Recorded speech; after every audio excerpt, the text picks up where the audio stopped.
Good morning friends. उम्मीद करता हूँ कि आप सब ठीक होंगे और आप लोगों की स्टडी जो है कंटिन्यू ठीक ठाक चल रही होगी। सभी लोग पढ़ाई कर रहे होंगे और उम्मीद करता हूँ कि आप लोग पिछला जो लेक्चर है हिस्ट्री का उसको देख चुके होंगे। 3 लेक्चर ऑलरेडी हमने चैनल पर अपलोड कर दिया है। Lecture 1, lecture 2, lecture 3, establishment of Mughal rule in India, part 1, part 2, part 3। ठीक है, अभी establishment of Mughal rule in India का पार्ट 4 आज लेक्चर रहेगा। अभी चैप्टर 1 ही चल रहा है मध्यकालीन भारतीय इतिहास का, जिसमें जो है मुगल सत्ता भारत में किस तरह से स्थापित होती है, क्या क्या कार्यक्रम, क्या क्या घटनाक्रम होते हैं, उसी के बारे में सारी बातें चल रही हैं।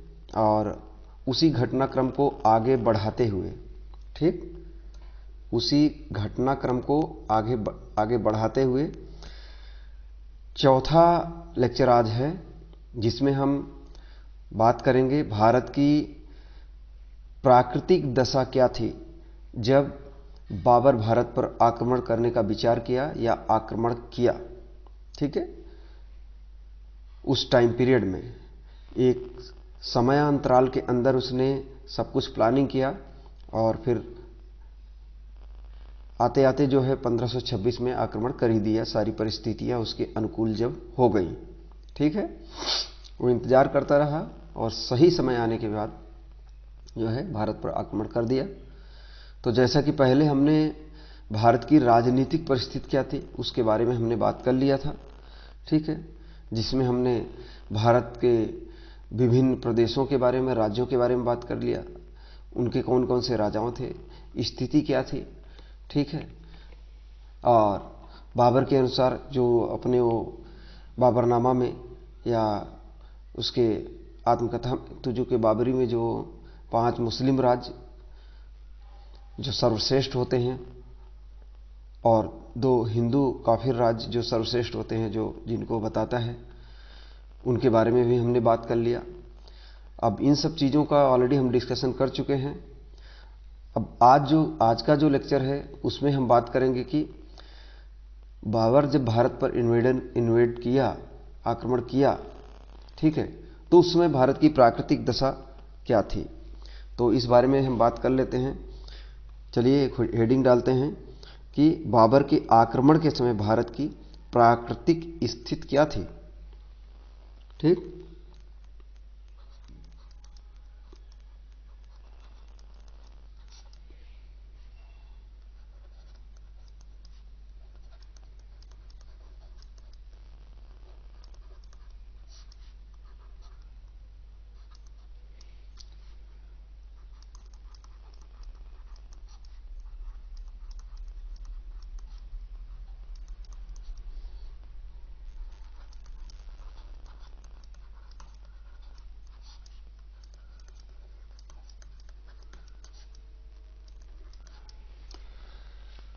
तो आप देख सकते हैं कि बाबर के आक्रमण के समय भारत की प्राकृतिक स्थिति क्या थी।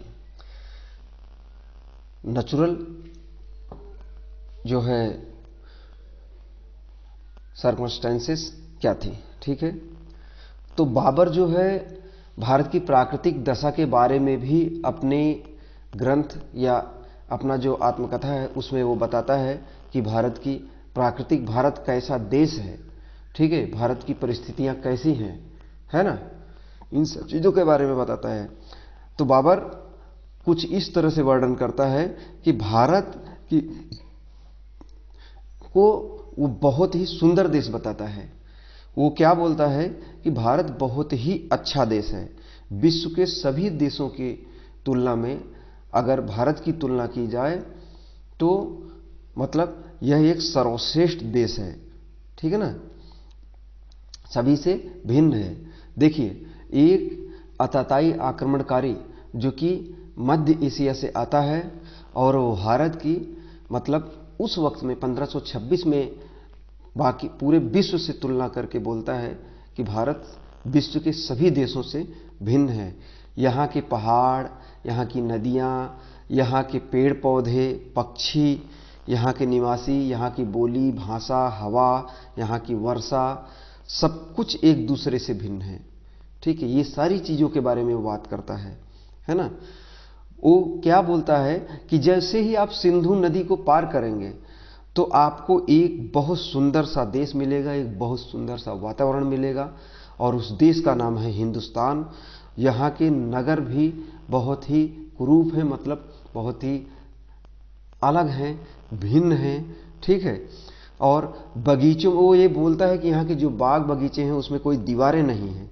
ठीक है, उसका मतलब ये है क्योंकि मध्य एशिया में जो बगीचे होते थे, ठीक है, उनके चारों तरफ चहारदीवारी होती थी, ठीक है, घेरा होता था, लेकिन यहाँ के बाग बगीचे जो हैं ऐसे सरपट रहते थे, मतलब एक तरफ से बाग बगीचे रहते थे, कोई बैरियर नहीं रहता था। ठीक है, और वो ये बोलता है कि जब यहाँ पर बारिश होती है, बरसात के दिनों में नदियाँ इतनी ज़्यादा तेज़ी से मतलब जो है प्रवाहित होती हैं कि उनको पार करना ही कठिन हो जाता है। और ये बोलता है वो कि बहुत जो मैदानी इलाके हैं वहाँ पर घने वन हैं, घने वृक्ष हैं, कटीली झाड़ियाँ हैं, जंगल हैं, ये सारी चीज़ें हैं। और उसी में, उन झाड़ियों में, उन जंगलों में जो भारत के विद्रोही रहते हैं, ठीक है, जो जिनके खिलाफ कुछ मतलब चल रहा होता है, ठीक है, जो सस्पिशियस लोग रहते हैं, ठीक है, वो वहीं पर शरण लेते हैं, उन जंगलों में, उन झाड़ियों में। ठीक है, और वर्षा ऋतु में बोलता है कि यहाँ का मौसम जो है बहुत ही सुहावना होता है। ठीक है, लेकिन यहाँ की जलवायु नम है। ठीक है, यहाँ की जो क्लाइमेट है वो नम है, मॉइस्ट है। ठीक है, गर्मी और सर्दी बहुत ही सुखदायी होता है। ठीक है, यहाँ पर, और यहाँ पर हमेशा लगभग आंधी चलती रहती है। ऐसा वर्णन जो है बाबर भारत के बारे में, भारत की प्राकृतिक दशा के बारे में करता है। अब आते हैं भारत की आर्थिक दशा के बारे में। बाबर क्या बोलता है? प्राकृतिक दशा की बात हमने कर लिया कि भारत कैसा देश है। बाबर क्या बोलता है अपनी आत्मकथा तुझू के बाबरी बाबर रामायण की? बाबर बोलता है कि भारत एक बहुत अच्छा देश है, सभी देशों से, विश्व के सभी देशों से भिन्न है। यहाँ के पहाड़, यहाँ के पर्वत, यहाँ की नदियाँ, यहाँ के झरने, यहाँ के पेड़ पौधे, पक्षी, पशु, सब कुछ एक दूसरे से भिन्न है। यहाँ की बोली, भाषा, रहन सहन सब कुछ भिन्न है। यहाँ के गांव नगर सब एक दूसरे के मतलब भिन्न हैं। ठीक है, नदियाँ मतलब जो है जब बारिश वर्षा ऋतु होती है तो उनको पार करना बहुत कठिन हो जाता है। जंगल, मैदानी इलाकों में जंगल हैं जिसमें विद्रोही शरण लेते हैं। ठीक है, और वर्षा ऋतु बहुत सुहानी होती है। यहाँ पर ठंडक और गर्मी में भी बहुत सुहाना मौसम होता है। ठीक है, कुल मिलाकर के बहुत ही बढ़ा चढ़ाकर वर्णन करता है भारत बाबर के बारे में। ठीक है, अब दूसरी जो परिस्थिति है, आर्थिक स्थिति कैसी थी बाबर के आक्रमण के समय, उसके बारे में हम देख लेते हैं कि बाबर क्या बोलता है कि उसके आक्रमण के समय भारत की आर्थिक स्थिति क्या थी। जाहिर सी बात वो भी अच्छी होगी, लेकिन चलिए हम देख लेते हैं। ठीक है, तो एक और हेडिंग डालिए। ठीक है,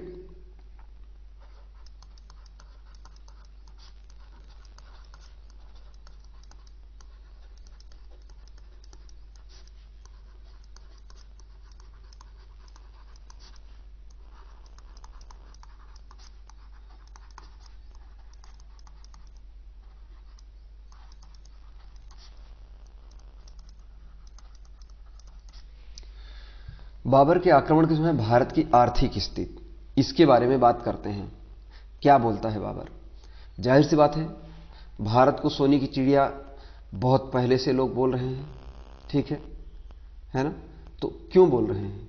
इसका मतलब सोना चांदी हीरे जवाहरात, बहुत ही संपन्न देश है भारत। ठीक, बहुत ही संपन्न है ना? तो बाबर जो है अपनी आत्मकथा तुझू के बाबरी में भारत की आर्थिक स्थिति के बारे में भी वर्णन करता है। वो क्या बोलता है? वो लिखता है कि हिंदुस्तान एक विशाल देश है, बहुत ही बड़ा देश है हिंदुस्तान। यहाँ पर पर्याप्त मात्रा में मतलब सोना चांदी है। यहाँ हर एक पेशे के लोग, हर तरह के रोजगार करने वाले लोग, व्यापार करने वाले लोग हैं। बहुत ही ज़्यादा लोग हैं व्यापार करने वाले लोग, अनगिनत लोग हैं। ठीक है, रोजगार और व्यापार जो है यहाँ के लोग जो हैं वो पुश्तैनी तरीके से करते हैं कि मतलब सपोज उनके बाप दादा वही मतलब जो है रोजगार करते हुए चले आ रहे हैं, बच्चे भी, उनके बच्चों के बच्चे भी वही रोजगार कर रहे हैं। ठीक है, ऐसी बातें बाबर कर रहा है अपनी आत्मकथा तुजू के बाबरी में भारत की आर्थिक स्थिति के बारे में। और जहांगीर के समय में भी एक ग्रंथ लिखा गया तारीख दाऊदी, ठीक है ना, उसमें भी बाबर के भारत आगमन के समय में मतलब जो है भारत की आर्थिक दशा के बारे में उल्लेख किया गया है। तो एक पॉइंट और यहां पर हम नोट कर लेते हैं कि तारीख दाऊदी जो कि जहांगीर के समय का एक ग्रंथ है, उसमें भी बाबर के भारत आगमन के समय के आर्थिक स्थिति का वर्णन किया गया है। ठीक है, तारीख दाऊदी।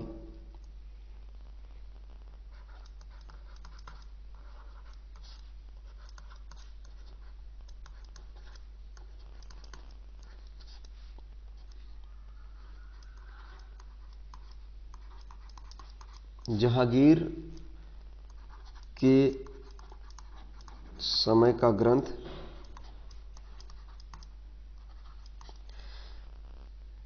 इसमें भी मतलब जो है बाबर के आगमन के टाइम का जो है भारत की आर्थिक स्थिति के बारे में जो है वर्णन किया गया है, उल्लेख किया गया।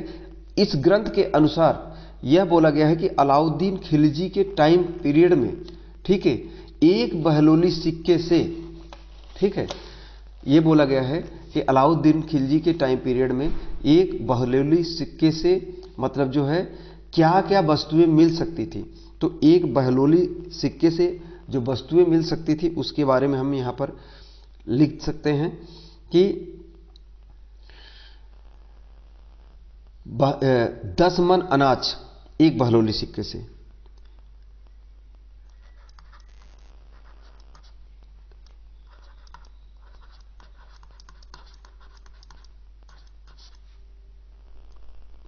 एक बहलोली बराबर क्या क्या एक बहलोली से मिलता था, मतलब एक बहलोली जो सिक्का रहता था, ठीक है,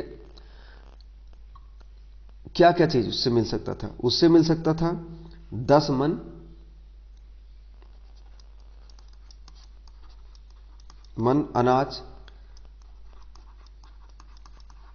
अनाज, इसके बाद 5 सेर मक्खन या घी, 5 सेर मक्खन या घी और 10 गज कपड़ा।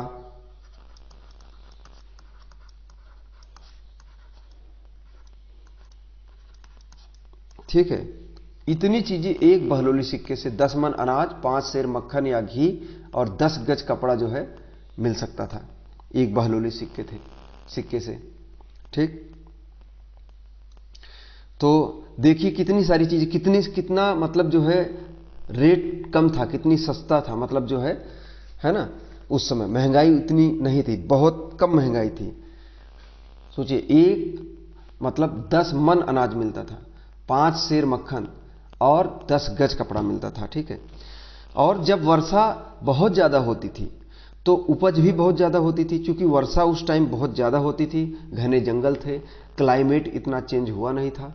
ठीक है, बहुत घने घने जंगल रहते थे, वन रहते थे, ठीक है, पेड़ पौधे बहुत थे, क्लाइमेट बहुत साफ सुथरा, मतलब इन्वायरमेंट बहुत साफ सुथरा रहता था, जिसकी वजह से वर्षा भी बहुत होती थी और जमीन भी बहुत उपजाऊ होती थी। ठीक है, तो प्रोडक्टिविटी भी बहुत ज्यादा होती थी, उपज भी बहुत ज्यादा होती थी।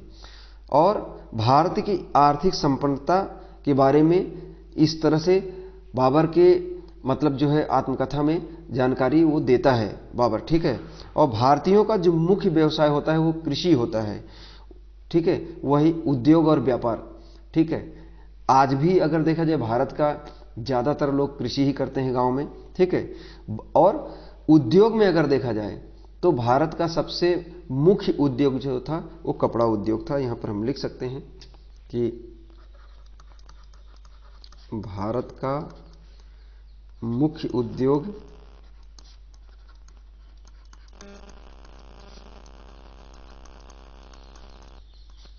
कृषि था। ठीक, भारत का मुख्य उद्योग क्या था? कृषि था। ठीक है, और भारत का जो व्यापार होता था वो किन किन देशों से होता था? तो भारत का व्यापार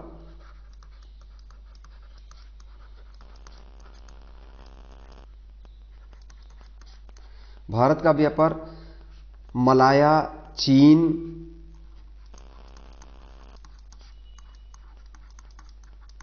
चीन, इसके बाद आप अफगानिस्तान, ईरान, तिब्बत, भूटान, मध्य एशिया, ठीक है, और यूरोप। मलाया, चीन, अफगानिस्तान,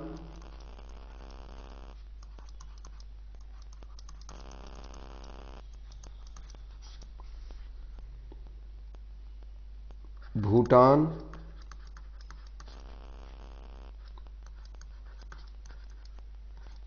तिब्बत, मध्य एशिया और यूरोप। ठीक, इन सभी देशों से मतलब भारत का व्यापार होता था। ठीक है, और भारत विदेशों में मतलब निर्यात क्या करता था?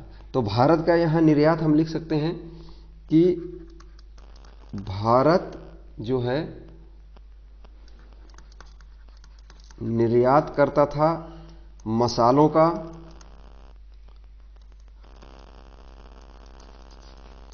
कपड़ों का, ठीक है,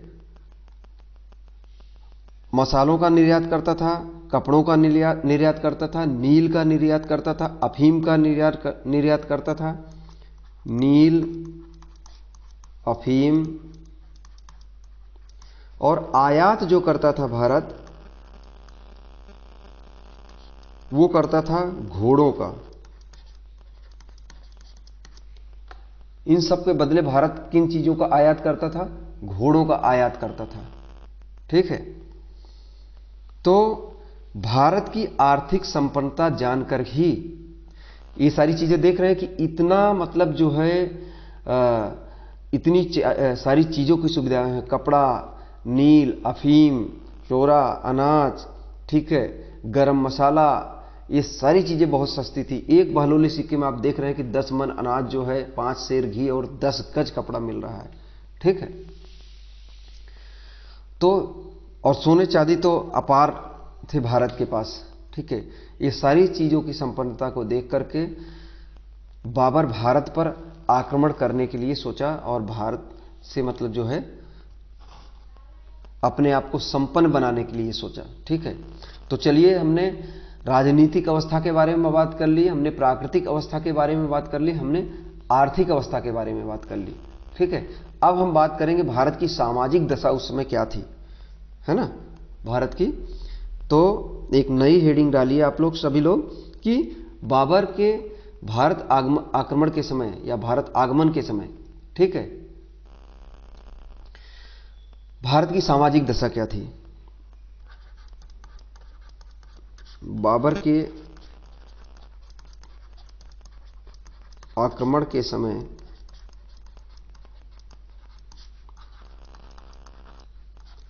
भारत की सामाजिक दशा,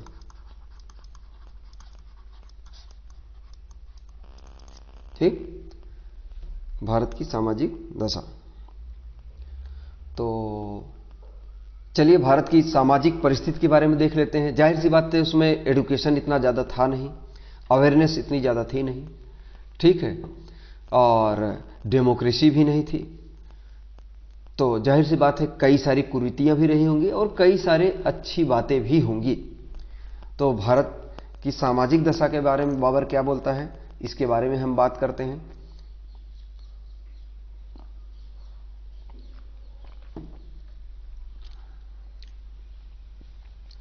देखिए, बाबर चूंकि बाकी सारी चीजों के बारे में तो सुना था, सामाजिक दशा के बारे में भी थोड़ा बहुत सुना था, लेकिन बहुत ज्यादा कुछ तो सामाजिक दशा के बारे में बाबर नहीं बात करता। फिर भी जो बहुत सारे स्रोत हैं उससे यह पता चलता है कि हिंदुस्तान में उस समय मुसलमान और हिंदू मतलब दो प्रमुख वर्ग थे। ठीक है, लंबे समय से एक साथ रहते थे हिंदू और मुसलमान, इसलिए वो एक दूसरे के मतलब जो है रीत रिवाज जो हैं, ठीक है, रिचुअल्स, उन सब चीज़ों को आपस में अपना लिए थे। मतलब और उनके अंदर मतलब जो है इस तरह की भेदभाव की मतलब जो है ज़्यादा खाई नहीं थी, ठीक है। और चूंकि राजा मुस्लिम होता था, फिर भी मतलब जो है हिंदुओं की मतलब जो है सहायता जो है प्रशासन में ली जाती थी। मतलब आप देख रहे हैं कि उस समय इतनी वैमनस्यता या इतना ज़्यादा भेदभाव नहीं रहता था, ठीक है। एक दूसरे, चूंकि बहुत लंबे समय से एक साथ रह रहे थे, है ना, तो एक दूसरे के मतलब जो है रीति रिवाज को अपना लिए वो लोग, ठीक है। और एक दूसरे की सहायता भी करते थे बहुत ज़्यादा। प्रशासन में भी मतलब जो है, हालांकि मुस्लिम प्रशासक रहता था, लेकिन प्रशासन में कुछ हद तक मतलब हिंदुओं की भी सहायता ली जाती थी, ठीक है। हिंदू और मुस्लिम में भेदभाव की खाई मतलब बहुत ज़्यादा नहीं थी, इतनी गहरी खाई नहीं थी, ठीक है। और जो स्थानीय मुसलमान थे वो उसमें इनटॉलरेंसी नहीं थी, सहिष्णु थे वो, ठीक है। और बहुत सारी चीज़ें तो इसलिए भी परिवर्तन हो गई थी कि उस समय भक्ति आंदोलन का भी काफ़ी असर पड़ा था भेदभाव मिटाने में। और जो भाषा थी ज़्यादातर बोलचाल की, वो उर्दू भाषा थी, ठीक है।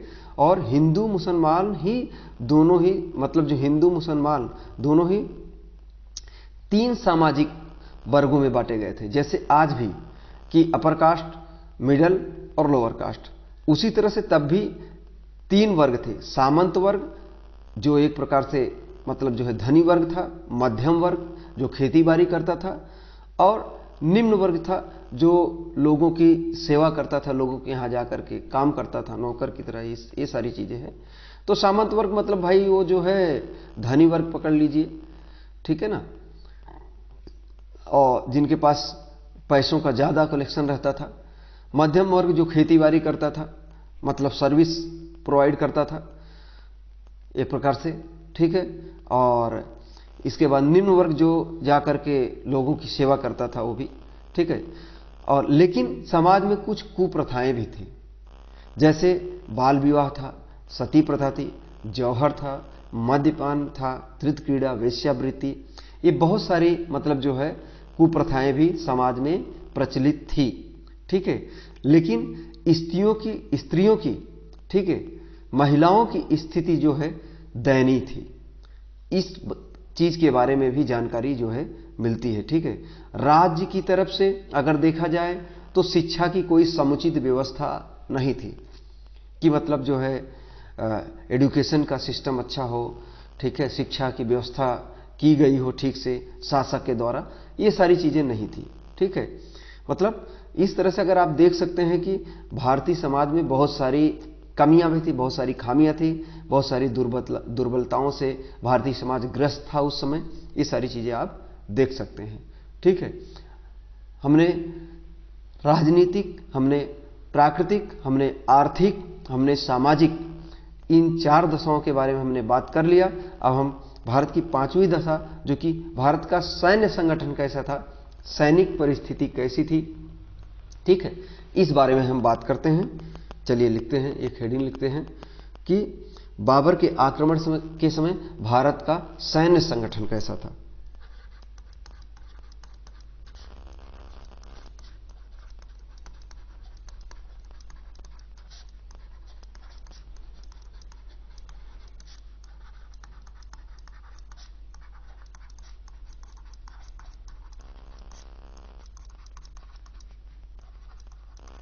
ठीक, बाबर के आक्रमण के समय भारत का सैन्य संगठन किस तरह का था, सैनिक व्यवस्था किस तरह थी, कितनी मजबूत आर्मी थी या कितनी कमजोर थी, क्या उसमें अच्छाइयाँ थी, क्या बुराइयाँ थी, किन चीज़ों की ज़रूरत थी इंप्रूवमेंट करने की, क्या वजह थी कि भारत की आर्मी या भारत का सैन्य संगठन जो है बाबर के सैन्य संगठन से कमज़ोर पड़ गया, और जो है बाबर से इब्राहिम लोदी जो कि भारत का या दिल्ली का सुल्तान था, ठीक है, उसने मतलब युद्ध में हार गया, और हारा ही नहीं मारा भी गया, और सत्ता भी सीधे परिवर्तित हो गई, क्षणिक क्षण भर में सत्ता जो है सल्तनत से बदल करके मुगल शासक के अंदर चली गई और 300 सालों तक मतलब फिर जो है मुगल शासन भारत पर राज्य किया। ठीक है, इस बारे में भी हम बात करते हैं कि भारत का सैन्य संगठन उसमें कैसा था। तो भारतीयों का जो सैन्य संगठन सराहनीय नहीं था, ये बात तो तय है, तभी हारे थे वो, सीधी सी बात है। इब्राहिम लोदी का अगर सैन्य संगठन मुगल मतलब जो सम्राट जो बाबर था उससे अगर अच्छा होता तो जाहिर सी बात नहीं हारते, कुछ कमियां थी जिसकी वजह से वो हारे। ठीक है, भारत के लोग बहादुर तो होते थे, ताकत बहुत होती है, वीर होते थे, कुशल सैनिक नहीं होते थे, स्किल नहीं होती थी। ठीक है, टेक्नोलॉजी का मतलब जो है टेक्नोलॉजी नहीं थी।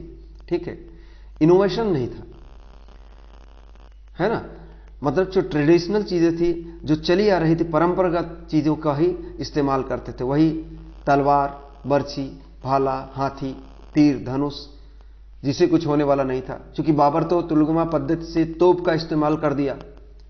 ठीक है, तो जाहिर सी बात है कहां तीर और कहां तोप।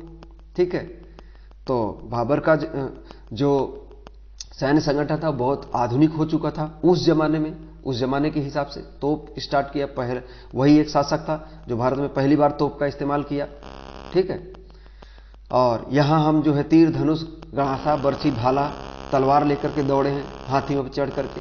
ठीक है, क्या होगा, कुछ नहीं होने वाला है। परंपरागत लड़ाई लड़ने से, लाठी डंडे से लड़ाई थोड़ी होगी जहां तोप चल रहा है तो। ठीक है, और हम अभी भी तलवार के बल पे ही मतलब आश्रित थे। और मध्य एशिया में इस समय तक तोप, गोला बारूद सबका उपयोग होने लगा था, लेकिन भारतीय जो है इससे परिचित थे नहीं, तो हारना तो तय था इब्राहिम लोदी को। ठीक है, और घोड़ों का भी प्रयोग हम कम करते थे, हम सिर्फ हाथियों का प्रयोग करते थे। ठीक है, क्योंकि घोड़े हमको कम मिलते ही थे, हमें आयात करना पड़ता था घोड़े, इसलिए हमारे पास घोड़े कम थे ही। जो कि पहले हम अभी हमने आर्थिक स्थिति के बारे में जब बात किया तो हम आयात क्या करते थे, निर्यात क्या करते थे, उसके बारे में हमने बात कर लिया। ठीक है, और भारतीयों का सैन्य संगठन भी सिस्टमैटिक नहीं था, बहुत दुर्बल था। कोई मतलब किसी तरह की प्लानिंग नहीं थी, जिसको जहां खड़ा कर दिया खड़ा कर दिया।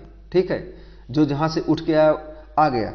ठीक है, एक ना ही कोई प्रशिक्षण, ना ही कोई ट्रेनिंग, मतलब किसी तरह का मतलब जो है उनको ट्रेनिंग नहीं दिया, प्रशिक्षण नहीं दिया, प्रैक्टिस नहीं कराया, डायरेक्ट युद्ध शुरू हुआ, चलो घर से निकलो, खड़े हो जाओ डंडा लेकर के। तो ऐसे थोड़ी ही जीतेगा, है ना। एक मध्य एशियाई अताताई आक्रमणकारी तोप लेकर के आ रहा है। ठीक है, एक मुट्ठी भर सेना से वो जो है इतने विशाल सेना को जो है भारत की विशाल सेना को हरा दिया। क्यों? अपने स्किल के कारण, अपनी प्लानिंग के कारण, है ना। ठीक है, और देखो भारत की जो सेना अस्थाई प्रशिक्षित सेना नहीं थी। युद्ध के अवसर पर साधारण लोगों को ही जल्दी से मतलब खड़ा कर दिया जाता था। आवश्यकता पड़ने पर वो लोग मन से लड़ते भी नहीं थे, क्योंकि उसमें सब जो है केंद्र की ओर से, सेंटर की ओर से नहीं थे। सभी जो है अलग अलग राजाओं की तरफ से रहते थे, तो अपने राजा के प्रति ठीक है ज्यादा उत्तरदायी होते थे, न ही जो सत्ता जिसके हाथ में रहती थी, शासक जो भारत का शासक या दिल्ली का सुल्तान रहता था, उसके प्रति ज्यादातर उत्तरदायी रहते थे। ठीक है, और सभी लोग धर्म के प्रति समर्पित थे। ठीक है ना, हिंदुस्तान के प्रति नहीं, भारत के प्रति मतलब जो है राष्ट्र प्रेम की भावना उसमें नहीं थी। वो धर्म के प्रति मतलब समर्पित रहते थे। ठीक है, अब हिंदुस्तान के प्रति नहीं, जातियों के प्रति समर्पित रहते थे। ठीक है, इसके अतिरिक्त जो है आपस में ही, हमने बताया कि आपस में ही विद्रोह चलता रहता था। ठीक, एक राजा दूसरे राजा को हराने की कोशिश कर रहा है, नीचा दिखाने की कोशिश कर रहा है। ठीक है, उसकी संपत्ति, उसके राज्य को हड़पने की कोशिश कर रहा है ना। पता लगा एक राजा दूसरे को हराने के लिए बाहर के किसी दूसरे अताताई से संपर्क करके मिल करके हराना चाह रहा है। उसको यह नहीं पता कि वो आएगा तो उसे तो मारेगा ही मारेगा, हमको भी मारेगा। ठीक है, और कब्जा कर लेगा। वही हुआ, बाबर को दिए आमंत्रण, निमंत्रण जो है आलम खां, दौलत खां और राणा सांगा। सोचे कि वो तो आएगा, लूट करके चला जाएगा, फिर हम यहाँ दिल्ली पर राज करेंगे। और क्या हुआ, दिल्ली पर राज करने की बजाय मतलब जो है क्या हाथ लगा, उनको भी उससे युद्ध करना पड़ा और अपना सब कुछ गंवाना पड़ा। ठीक है, तो भारत के पास एक सक्षम सेना नहीं थी जो कि बाबर का मुकाबला कर सके। तो सैनिक संगठन के बारे में हमने बात कर लिया, ठीक है। तो बाबर के आक्रमण के समय, इस समय मतलब जो है भारत की राजनीतिक, सामाजिक, आर्थिक, ठीक है, और इसके अलावा प्राकृतिक और सैनिक संगठन अत्यंत ही दुर्बल था। तो ये चीज हम यहां पर लिख सकते हैं कि बाबर के आक्रमण के समय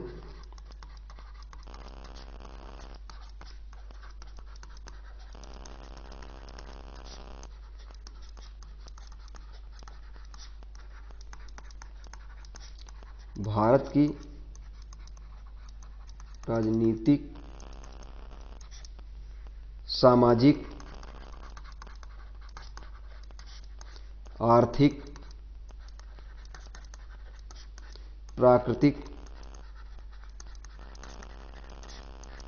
और सैन्य संगठन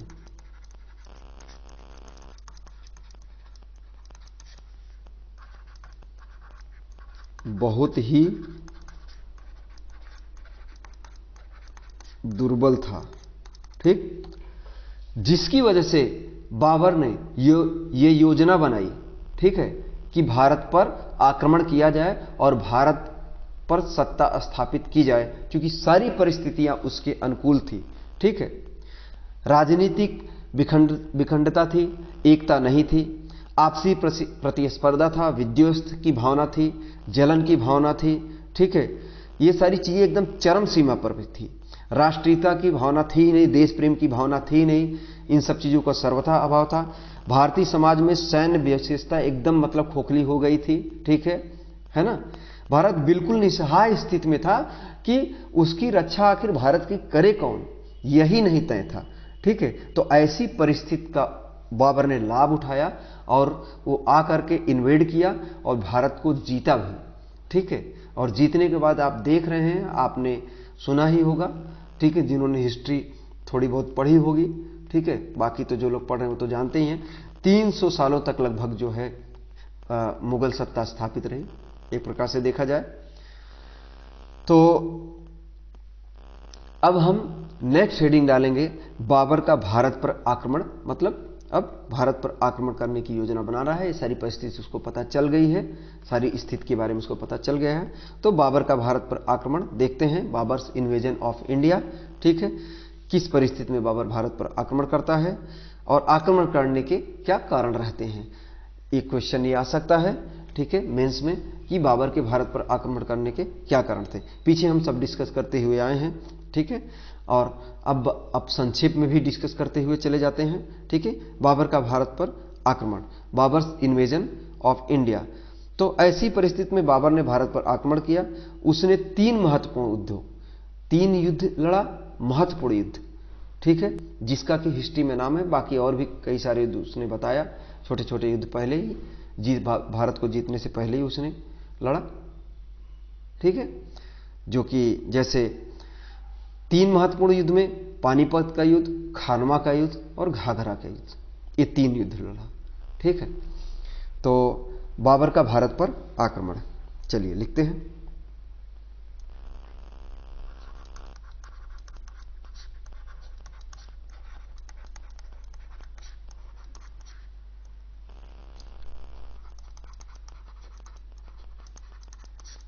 तीन युद्ध लड़ता है।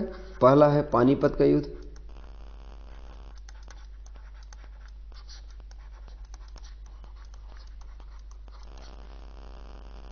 दूसरा है खानवा का युद्ध,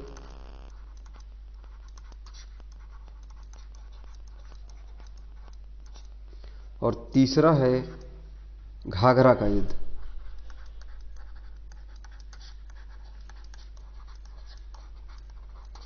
ये 3 महत्वपूर्ण युद्ध लड़ता है वो, ठीक है।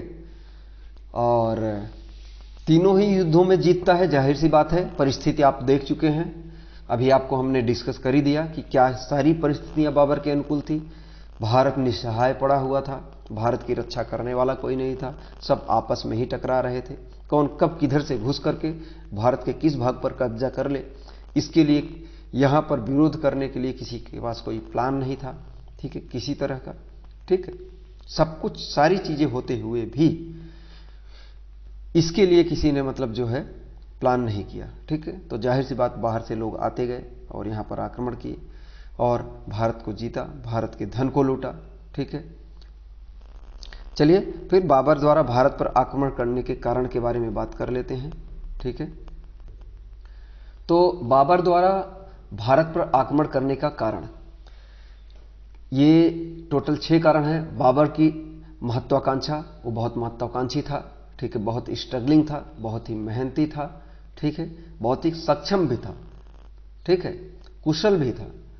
दूसरा, भारत की राजनीतिक स्थिति।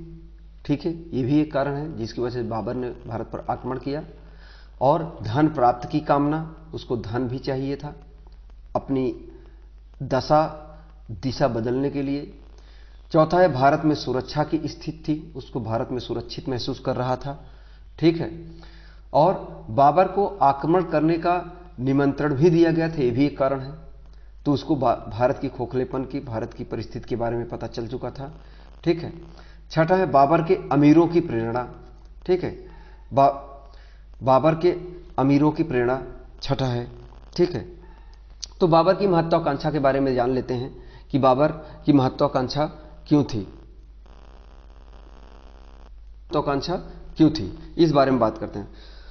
तो भारत पर बाबर के आक्रमण करने के बहुत सारे कारण थे, क्योंकि वो एक असीम महत्वाकांक्षी, बहुत ही ज्यादा महत्वाकांक्षी शासक था।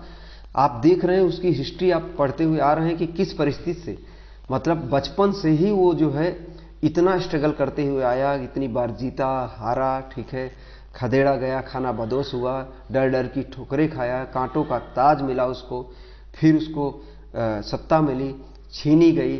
ठीक है ना, उसकी वाइफ भी, आयशा भी उसको छोड़ दी। ठीक है, और हर तरह से उसके रिश्तेदार सब लोग उसको परेशान किए, लेकिन वो हिम्मत हारने वाला शासक नहीं था।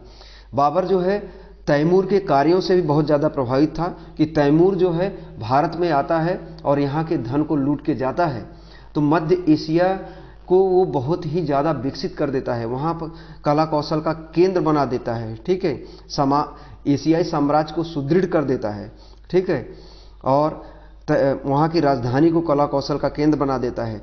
तो इन सब चीज़ों से बाबर जो है तैमूर के कार्यों से बहुत ज़्यादा प्रभावित था। ठीक है ना, और वो ये भी देखता है कि तैमूर जो है पंजाब के एक भाग को, मतलब जो है अपने अधीन ही रखता है, उसके वंशजों के अधीन ही रखता है। ठीक है, और इस वजह से जब बाबर भारत पर आक्रमण करता है, अफगानिस्तान पर कब्जा करता है, तो उसके बाद वो ये मानता है कि पंजाब तो उसके पूर्वजों का ही, पंजाब पर उसका जो है पुश्तैनी अधिकार है।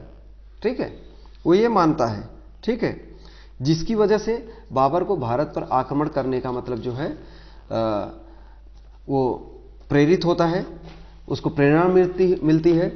ठीक है, और वो ये देख भी चुका था कि मध्य एशिया में उसका राज्य का विस्तार नहीं हो सकता था। जैसे कि आप देख रहे हैं कितनी बार हारा, कितनी बार वो लुढ़कता पुढ़कता रहा है ना, उसका सत्ता वहां एस्टेब्लिश नहीं कर पाया उसकी तरफ, बल्कि उसके ऊपर जो है इन्वेजन ही होता था, आक्रमण ही होता और हारता भी था, ज्यादातर वो हारा है। लेकिन इधर वो देख रहा है कि जो है दक्षिण पूर्व एशिया में, मतलब जो है अर्थात भारत की तरफ वो पांव फैला सकता है और अपनी सत्ता स्थापित कर सकता है। तो उसने ये निश्चय किया कि बाबर ने कि भारत पर आक्रमण करना है, भारत पर साम्राज्य स्थापित करना है। तो बाबर की महत्वाकांक्षा पहला पॉइंट हो गया जो हम डिस्कस कर लिए। अब भारत की राजनीतिक स्थिति, जैसा कि हम बता चुके हैं कि सब विखंडित थी।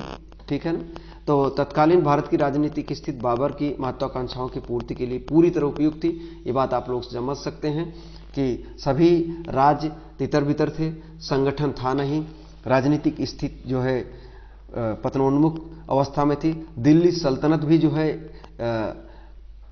एकदम पतन की ओर जा रहा था।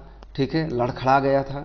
इब्राहिम लोदी की गद्दी मतलब जो है लड़खड़ा गई थी, और वह एक अयोग्य अप्रिय शासक था। लोग उसे पसंद नहीं करते थे, उसके सरदार ही उसको नहीं पसंद करते थे। ठीक है, उसके सरदार ही, अफगान सरदार जो थे उसके विरोधी बन चुके थे। कई राज्य जो है, जो हमने, जैसा कि हमने ऑलरेडी पहले डिस्कस कर लिया, जिसमें पंजाब, बिहार, जौनपुर और मतलब जो है आपका हो गया गुजरात, ये सारे स्वतंत्र शासन करने लगे थे। ठीक है, तो कश्मीर भी इसी तरह से, मतलब बहुत सारे मतलब जो है राज्य जो है दिल्ली से स्वतंत्र हो चुके थे। ठीक है, नए नए राज्यों का उदय हो चुका था। राज्यों में आपसी सहयोग, एकता नहीं थी, वैमनस्यता की भावना थी, एक दूसरे को हराने के, एक दूसरे को नीचा दिखाने का, एक दूसरे का धन और जो है संपदा और उनकी मतलब जो है राज्य को लूटने का, हथियाने का मतलब जो है षड्यंत्र चलता रहता था। आपसी संघर्ष में सब पूरा भारत उलझा हुआ था। सभी राज्य एक दूसरे से उलझे हुए थे। इसके चलते कोई भी विदेशी शक्ति आकर के भारत पर आक्रमण कर सकती थी, क्योंकि भारत की शक्ति या राज्यों की शक्ति जो है बहुत कमजोर पड़ चुकी थी। संगठित होकर किसी विदेशी शक्ति का सामना वो नहीं कर सकते थे। ठीक है, और राज्यों में नहीं इच्छा भी नहीं थी कि वो संगठन करें, संगठित होकर किसी बाहरी शक्ति की इच्छा मतलब बाहरी शक्ति की शक्ति को परास्त करें। ठीक है, ऐसी स्थिति में बाबर की महत्वाकांक्षा बहुत ज़्यादा बढ़ गई और वो भारत पर आक्रमण करने का मतलब जो है सोचा, और ये परिस्थिति भी बहुत उसके अनुकूल थी। ठीक है, और उसने विजय की योजना बनाई और इस युद्ध में उसने जो 1526 में मतलब जो है पूरी तरह से सफलता भी पाई। ठीक है, 1526 में आक्रमण किया और भारत को जीता भी। ठीक है, अब नेक्स्ट पॉइंट है भारत में धन की प्राप्ति। जाहिर सी बात पे आर्थिक रूप से भारत बहुत संपन्न था। ठीक है, बाबर द्वारा भारत पर आक्रमण किए जाने का एक मुख्य कारण ये भी था कि भारत जो है बहुत ही संपन्न था और बाबर को धन की प्राप्ति हो सकती थी, और जिससे उसकी स्थिति, उसकी दिशा बदल सकती थी। ठीक है, अपने राज्य काबुल की आय और उसकी आर्थिक साधन उसके पास जो है बहुत कम थे। ठीक है, इससे वो सेना के खर्च को पूरा नहीं कर पाता था। ठीक है, इसके विपरीत भारत में देख रहे हैं कि आर्थिक स्थिति, सस्ता कितना था सारी चीजें। ठीक है ना, और पर्याप्त मात्रा में बाबर को यहाँ से धन प्राप्त हो सकता था, उसकी आवश्यकताओं की पूर्ति कर सकती थी। इसलिए भारत को और ज़्यादा आकर्षण हुआ, भारत की आर्थिक स्थिति की वजह से बाबर को और आकर्षण हुआ कि भारत पर आक्रमण किया जाए। ठीक है, भारत में वो अपने आप को सुरक्षित भी महसूस करता था, क्योंकि जो है और कोई अताताई मतलब इतनी दूर जल्दी आने वाला था नहीं। ठीक है ना, मतलब बदख्शा, काबुल, कांधार सब पर लगभग लास्ट में उसने अधिकार कर लिया था, लेकिन फिर भी उसकी स्थिति जो है निरापद नहीं थी। मतलब ऐसा नहीं था कि कोई उसके ऊपर आक्रमण करके मध्य एशिया से जो है उसकी सत्ता को छीन नहीं सकता था। कितनी बार ऐसा उसके साथ हो चुका था, और उज़्बेकों के आक्रमण का सदैव उसको मतलब जो है भय सताता रहता था।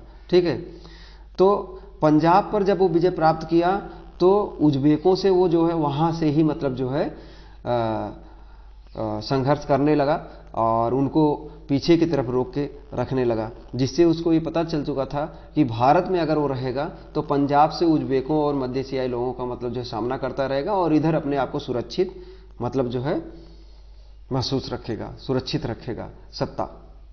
ठीक है, तो सुरक्षा का भी एक कारण था कि वो भारत में सुरक्षित था। ठीक है, और बाबर के आक्रमण के और भी कारण है, जो कि पांचवा कारण है, ये बोल सकते हैं कि बाबर को खुद भारत से निमंत्रण गया था। तो दौलत खां, आलम खां, राणा सांगा, इन्होंने बाबर को भारत पर आक्रमण करने के लिए इब्राहिम लोदी के खिलाफ निमंत्रण भी दिया था। ठीक है, जो कि अफगान सरदार जो इब्राहिम लोदी से असंतुष्ट थे, उन्होंने मतलब जो है इब्राहिम लोदी की सत्ता समाप्त करने के लिए बाबर से जो है सहायता मांगी। और इसमें जो है आलम खां थे, दौलत खां थे, राणा सांगा थे, इन्होंने अपने दूत भेज करके बाबर से मुलाकात करवाई। और 1524 ईस्वी में पंजाब के जो गवर्नर दौलत खां हैं, वो अपने पुत्र दिलावर खां को मतलब जो है बाबर के पास भेजा इब्राहिम लोदी पर आक्रमण करने के लिए। ठीक है, दौलत खां ने बाबर को संभावित आक्रमण की सहायता करने का वचन भी दिया। ठीक है, इसके पूर्व आलम खां ने भी बाबर से मुलाकात कर ही रखी थी और सामने प्रस्ताव रखा था कि इब्राहिम लोदी को हराया जाए। ठीक है, और इसके एवज में जो है वो पंजाब और उसके मतलब जो है पश्चिम का इलाका जो है मतलब जो है बाबर को सुपुर्द कर देंगे। ठीक है, इन घटनाओं से भी मतलब जो है बाबर को मतलब बहुत ही जोश आया, प्रेरणा मिली, भारत की खोखली स्थिति के बारे में पता चल गया। ठीक है, भारत की वैमनस्यता के बारे में वो जान लिया और आक्रमण करने की योजना बनाया। राणा सांगा ने भी मतलब बाबर के पास मतलब जो है आक्रमण करने के लिए संदेश भेजा। बाबरनामा में बाबर इस बात को स्वीकार भी करता है कि राणा सांगा जो है भारत पर मतलब इब्राहिम लोदी के ऊपर जो है आक्रमण करने के लिए बाबर के पास दूत भेजते हैं। ठीक है ना, ये बात बाबर खुद जो है अपनी आत्मकथा तुजुक बाबरी या बाबरनामा में लिखता है।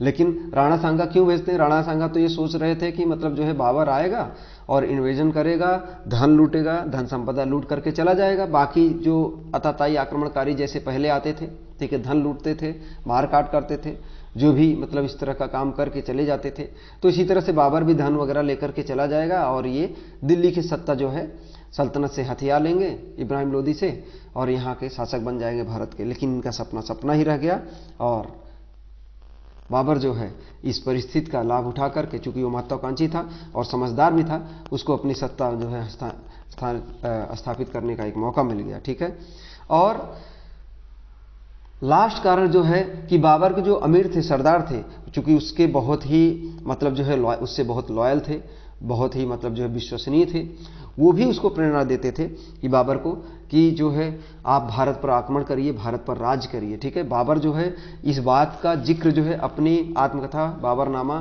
तुजुक बाबरी में करता है कि उसके अमीर उससे बोलते हैं कि आप भारत पर आक्रमण करने के लिए इसलिए आगे बढ़िए कि भारत जो है संसार का सर्वश्रेष्ठ देश है। देखिए क्या उसके अमीर बोल रहे हैं। ठीक है, और भारत मतलब विश्व का सबसे सर्वश्रेष्ठ देश भारत पर आप आक्रमण करके उस पर आप अधिकार कर लीजिए और वहां पर जो है साम्राज्य की स्थापना कीजिए, जिसके लिए आपके पूर्वज, ठीक है, आपको मार्ग दिखा गए हैं।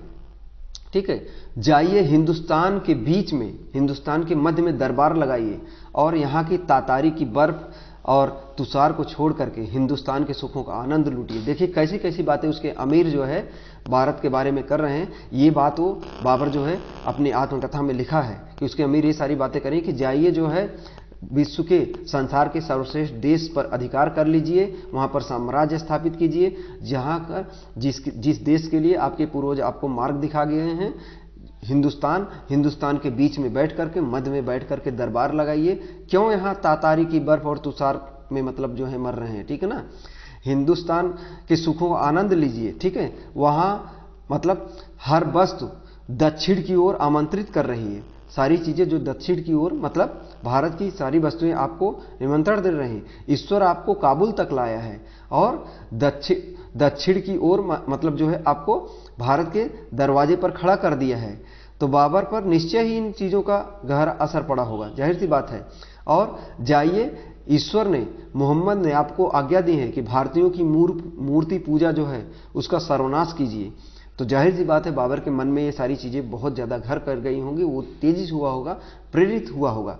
ठीक है, और जो है भारत पर आक्रमण करने की योजना बनाया होगा। उसके जो अमीर हैं, सरदार हैं, वो ये बोल रहे हैं कि जाइए वहां पर जो है इस्लाम धर्म का प्रचार प्रसार करिए। ठीक है, तो लेकिन बाबर धार्मिक उद्देश्य से तो नहीं, आर्थिक और राजनीतिक उद्देश्य से ज्यादा प्रेरित हुआ। ठीक है, बाबर आरंभ में ही भारत पर विजय प्राप्त करने के लिए लालायित था, लेकिन सही समय उसको नहीं मिल पा रहा था। ठीक ना, इसका वो इंतजार कर रहा था और इंतजार सही परिस्थिति, सही अनुकूल परिस्थिति उसके लिए आ गई और मौके का फायदा उठाते हुए सारी परिस्थिति जब उसके अनुकूल हो गई तो बाबर 1526 में देखेंगे कि आक्रमण करता है भारत पर और बहुत ही कम समय में मतलब युद्ध को जीत लेता है और सत्ता हथिया लेता है पूरे भारत पर, मतलब दिल्ली के गद्दी पर कब्जा कर लेता है। ठीक है, अब आगे हम डिस्कस करेंगे भारत में बाबर के क्या कार्य। ठीक है, works of Babar in India, Babar ने भारत में क्या कार्य किए, ठीक है, क्या क्या काम किए, कैसे कैसे किया। ठीक है, मतलब बाबर के जो आरंभिक आक्रमण थे वो कौन कौन से थे, ये सारी चीज़ों के बारे में हम बात करेंगे। और पानीपत का प्रथम युद्ध का क्या स्वरूप था, युद्ध के परिणाम क्या निकले, इन सब चीज़ों के बारे में हम बात करेंगे। ठीक है, बाबर की सफलता के क्या कारण थे, ठीक है, इन सब चीज़ों के बारे में क्या करेंगे, बात करेंगे। ठीक है, चलिए तो आज यहीं पर लेक्चर समाप्त करते हैं, आगे कंटिन्यू करेंगे भारत में बाबर के